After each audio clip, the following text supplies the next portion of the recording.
Sorry I look like a homeless person, but I just got out of the shower. But I wanted to do some more videos. So, in honor of another gift that I got from my sister, because I used an Amazon gift card to get whatever I wanted, and because I just got out of the shower and want to use this, I got this for a reason. I thought I would show that off. So, this is an unboxing of Wonderstruck by Taylor Swift. Which is a fragrance that came out a long time ago. I want to say maybe 2014 or so. Let's see if it says on here.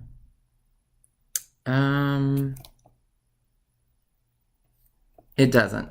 But I will tell you that I went to a meet and greet kind of thing.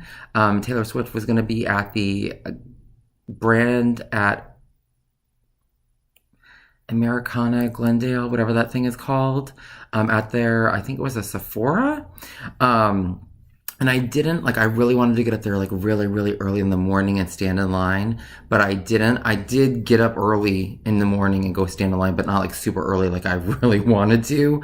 And because of that, I was at the point that they literally cut off, like, maybe a person or two in front of me, and then they weren't going to allow any more people in there. But you could still go in there and buy the stuff that she had already autographed, but that was the day that they had released the fragrance. And it's so funny because, you know, I kind of made some little banter with people that were in line, and we were joking about how it stank anyways. And I don't think I really had the money to buy it, even if I wanted to. I was just willing to do that just to meet Taylor Swift because I loved her. And I definitely super loved her at this point because I loved this album. So that's a little story. And then it's funny because I did watch, it must have been like a YouTube video about the fragrance. And she was talking about how she put the scent blueberry in it. And I thought that was really interesting because I grew up around fragrances. My sister worked in women's fragrances, and I was a fragrance model. It was the first event promotional gig that I had, and I'll actually show you the fragrance that I did shortly after we open this up, because I'm not just going to do this about just this fragrance. I'm going to do this about all kinds of other fragrances. So, yeah, so I then bought this. And I've never bought it in the full-size bottle, I don't think. I could be wrong.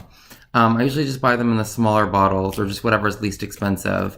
And they used to, around the holidays, would have it packaged with like a lotion and like a body wash type of thing, which just helps to layer and enhance it. This is a eau de parfum spray. So it's not a parfum, it's the eau de parfum. So it's just a little less stronger than the strongest that you would be able to get it anywhere.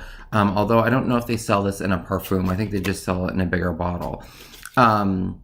So I've, so I ran out of it and haven't used it recently, and I didn't feel like I should buy any of it because I have other fragrances, which I'm going to show off as well, that I want to get rid of before I start buying more fragrances because it just seems silly.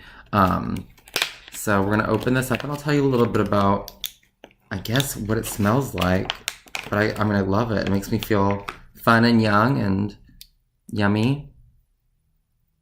Yeah, I don't know how to describe it.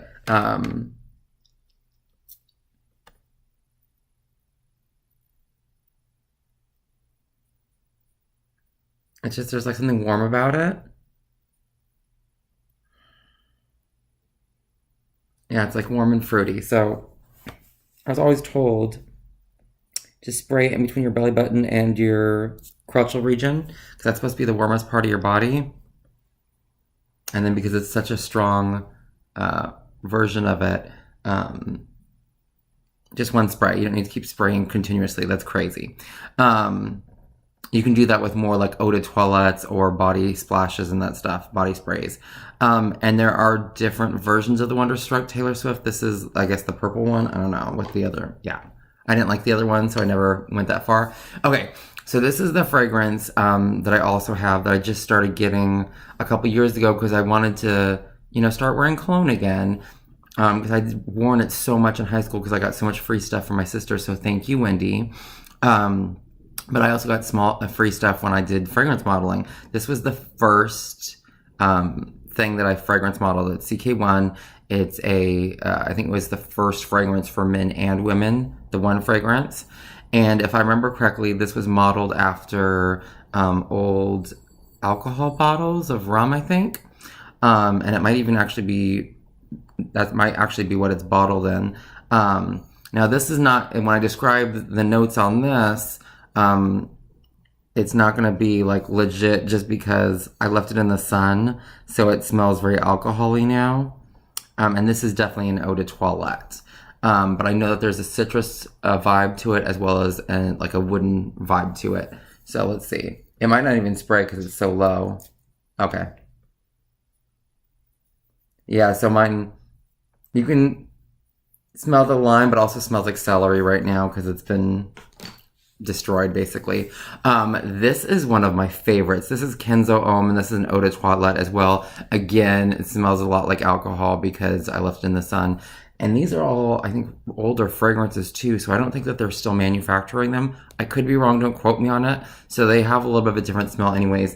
This is, however, and I'd gotten this one on Amazon a while back. This one originally had a different bottle. Like this was like a bark. It was like there were lines, like it was bark. And these were really cool bottles. The female version of this looked like a little leaf. It's just really cool. Great. But for some reason, this reminds me of the French foreign exchange student that stayed with Kathleen Glenn at one point. I don't remember his name. So this smells very alcohol-y right now because it's pretty much damaged. I ruined it. I ruined the life of it. But it's usually like a soft, warm, yeah, I've ruined it basically. And this is the other fragrance I've been wearing recently. I'm just going to go over the fragrances that I have. I'm not going to go over the fragrances that I like because there's a lot of those. And if I do get to the point ever that I collect them all again, because I don't even know what happened to all the fragrances that I used to have, but I used to move around a lot, so who knows. But if I do start wearing all of those again, I will definitely do some more of these to kind of show those off. And one of the things is these are all old fragrances. Like I haven't even gotten into anything new. So it'd be really interesting to go to a fragrance counter and to check that stuff off. If there's anyone that's watching this that works with fragrances, they're more than welcome to send me samples and I will do videos about them and try them out. Just get in touch with me. So this is the one that I got for free from my friend Ashby. So shout out to Ashby. This is Bleu de Chanel Paris. This is an eau de parfum. So again, this is very, very strong pour homme. So for him. And this one is really nice too. It is a little bit on the strong side. And I mean like scent wise. So there's almost like a soapy smell to it. Like clean, like limey, citrusy. Yeah, it's nice. It's just, again, it can be too much at times. So those are all the fragrances that I currently use and what I have to say about them.